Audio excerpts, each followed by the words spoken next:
कोंबड्या अचानक मरतात का आपण कुठेतरी कमी पडतो, आपल्याकडून काहीतरी चुका होतात का? तर याचंच कारण मी तुम्हाला आजच्या व्हिडिओमधून सांगणार आहे. तर व्हिडिओ स्किप न करता शेवटपर्यंत बघा, कारण खूप महत्त्वाच्या गोष्टी व्हिडिओतून मी तुम्हाला सांगणार आहे. त्यामुळे व्हिडिओ खरंच तुमच्या उपयोगी येईल. तर नमस्कार सगळ्यांना. आपण गावरांमध्ये काम करतो. प्युअर गावरान कुक्कुटपालन आधुनिक पद्धतीने आपण करतो.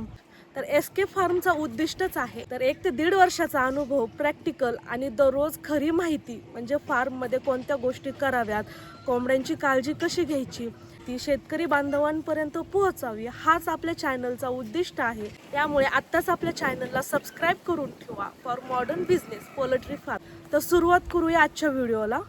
तर बऱ्याच लोकांचा प्रश्न आहे की म्हणजे अचानक कोंबड्या मरतात, फार्ममध्ये आलं तर कोंबड्या अचानक मरतात. खरं कारण काय आहे? कोंबड्या अचानक मरतात का आपण वेळेवर लक्ष देत नाही? तर खरं म्हणजे कोंबड्या अचानक मरत नाहीत, आपण कुठेतरी कमी पडतो, आपली काहीची चूक होती. तर हेच टाळण्यासाठी आजचा व्हिडिओ आपण बघणार आहोत. तर कोंबड्या अचानक का मरतात, त्यामागची लक्षणं काय, त्यावर उपाय काय करायचे? फक्त वेळेवर व्यवस्थित लक्ष दिलं ना तर हे नुकसान आपण टाळू शकतो. तर खूप मोठी 5 कारणं जे कोणी पोल्ट्री व्यवसाय चालवत आहे किंवा चालवणार आहेत त्यांना या गोष्टी माहिती असायलाच हव्यात, म्हणजे त्यांचं खरंच खूप मोठं नुकसान कमी होईल. पहिली गोष्ट म्हणजे राणीखेत, न्यूकास्ट्रेल डिसीज. ही गोष्ट म्हणजे लासोटा लसीकरण न केल्यानं त्या अभावी हा रोग होतो. तर हा रोग खूप धोकादायक आहे. त्याचे लक्षणं दिसले ना तर कोंबडी बळच 5 ते 6 तास जगते. म्हणजे जर आपल्याला समजा एखादी कोंबडी दिसली अशी मान वाकडी करून बसलेली, तर ती कोंबडी बळच 5 ते 6 तास जगते. म्हणजे रोग झाल्यानंतर आपण काहीही केलं तरी आपले एफर्ट्स शून्य आहेत. त्यामुळे रोग होण्याआधी, कोणता पण रोग होण्याआधीच आपण उपाय केला पाहिजे. नंतर झाल्यानंतर रोग कंट्रोलमध्ये आणणं खरंच खूप अवघड आहे. त्यामुळे जर तुम्ही तर न्यूकास्ट्रेल म्हणजे राणीखेत हा रोग होऊ नये यासाठी प्रत्येक महिन्याला लासोट्याचं लसीकरण करणं गरजेचं आहे. आता लासोटा लसीकरण कसं करायचं, ती लस किती प्रमाणात द्यायची, किती प्रमाण पाणी टाकायचं आणि किती वेळा द्यायची महिन्यातून, यावर पूर्ण डिटेलमध्ये आपण व्हिडिओ बनवला आहे. कोणाला जर लासोटा लसीकरण कसं करायचं हे जर माहिती नसेल तर पहिला तो व्हिडिओ जाऊन बघा, म्हणजे तुम्हाला प्रॉपर नॉलेज येईल लासोटा लसीकरण करण्याचे फायदे आणि त्याचं इम्पॉर्टन्स. आपण लासोटाचं लसीकरण केलं ना तर आपल्या या रोगामुळे कोंबड्या मरण्याचे चान्सेस खरंच खूप कमी प्रमाणात आहेत. त्यामुळे महिन्यातून 1 दिवस तुम्ही पक्का करा, कमीत कमी महिन्यातून एकदा तरी हा डोस आपल्या कोंबड्यांना दिला पाहिजे. तर दुसरं म्हणजे रेस्पायरेटरी डिसीज. तर हा रोग प्रामुख्याने हिवाळ्यात होतो. तर या रोगामुळे कोंबडी अशी वरती तोंड करून श्वास घेते, म्हणजे मुवमेंट जास्त मानेची होत आहे, तर समजायचं आपल्या कोंबडीला रेस्पायरेटरी डिसीज झालेला आहे. तर म्हणजे कुक्कुटपालनात लागणारे औषधं, तर प्रत्येक रोग झाल्यानंतर कोणते औषधं द्यायचे हे पण मी तुम्हाला सांगितलं आहे.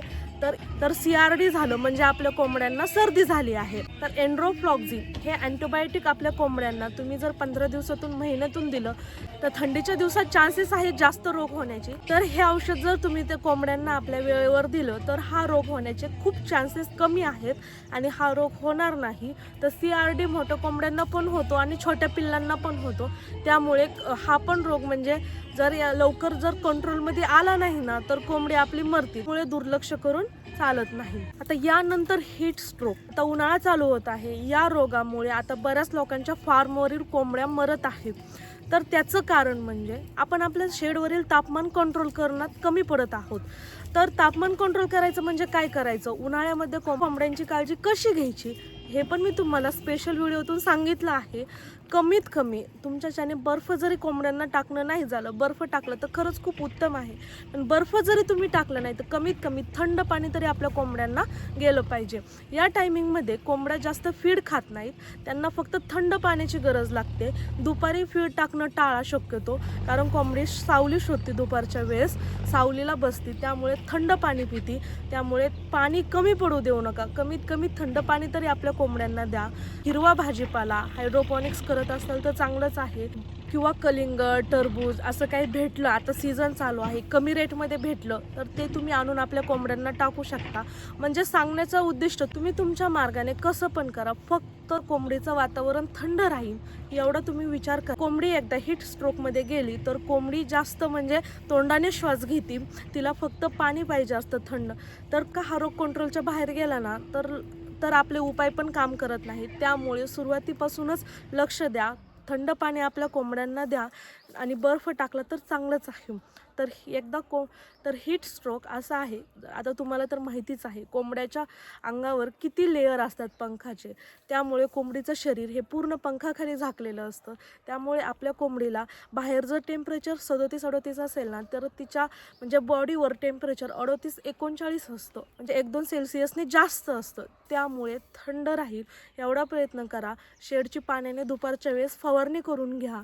म्हणजे बरेच मार्ग आहेत तापमान कंट्रोल करण्याचे. तुम्ही तुमच्या मार्गानुसार तापमान कंट्रोल करा आणि आपल्या कोंबड्यांना थंड राहील याची काळजी घ्या. दुसरं म्हणजे फंगल इन्फेक्शन, बॅक्टेरिया. तर कळत नकळत काही लोक फार्मवर येतात आणि अचानक आले की डायरेक्ट ब्रूडिंग एरियामध्ये किंवा आपल्या कोंबड्यांच्या शेडमध्ये येतात.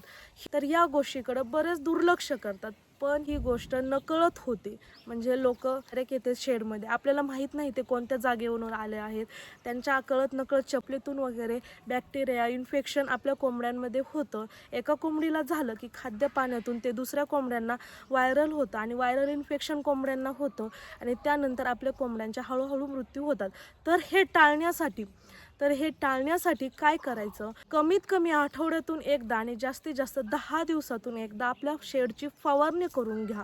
म्हणजे रोगजंतनाशक, बॅक्टेरिया याची फवारणी करून घ्या. तर त्यासाठी कोणतं औषध, मेडिसिन यूज करायचं हे मी तुम्हाला कुक्कुटपालनात लागणारे औषधं या व्हिडिओतून सांगितलेलंच आहे.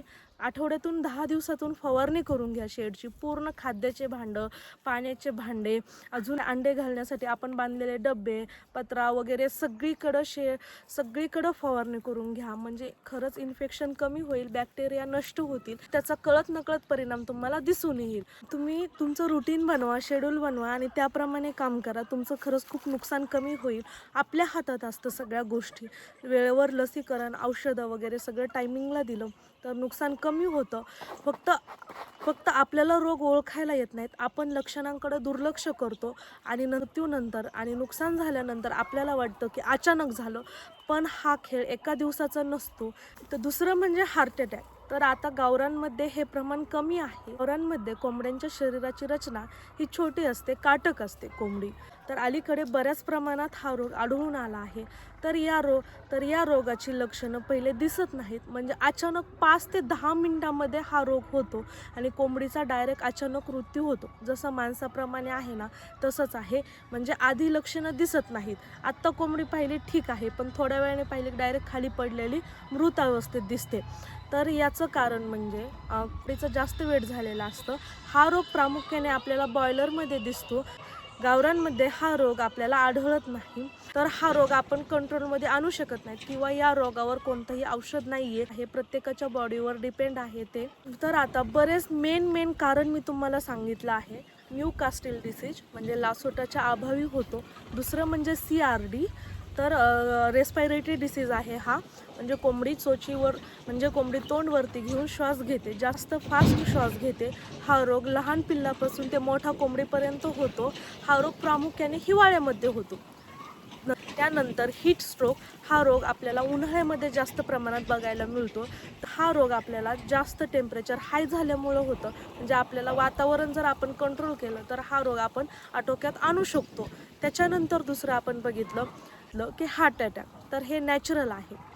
तर तुम्हाला कारणं समजली आणि उपाय पण समजले. फक्त प्रत्येक रोग हा येण्याआधी तुम्ही जर कोणता पण उपाय केला ना तर ते जास्त सोयीस्कर होतं. कारण कोंबडीचं बॉडी ही खूप सेन्सिटिव्ह असते. त्यामुळे कोणता पण रोग येण्याआधी तुम्ही उपाय करा. रोग आल्यानंतर 1 दिवसात 2 दिवसात रोग काय कंट्रोलमध्ये होत नाही आणि डायरेक्ट कोंबडी आपली मरते किंवा 2 पक्षी मरतो. आणि कोणताच असा फार्म नाही आहे की तिथं मॉर्टॅलिटी होत नाही. फक्त लोक फायदा सांगतात, पण सत्य कोणी सांगत नाही. कारण किती पण मोठं असलं किंवा कसं असो, परफेक्ट असं कोणीच नसतं. छोट्या छोट्या चुका प्रत्येकाकडून होत जातात. मी तुम्हाला सांगते, याचा अर्थ असा नाही आहे की माझ्याकडून कोणत्या चुका होत नाहीत किंवा काही नाही.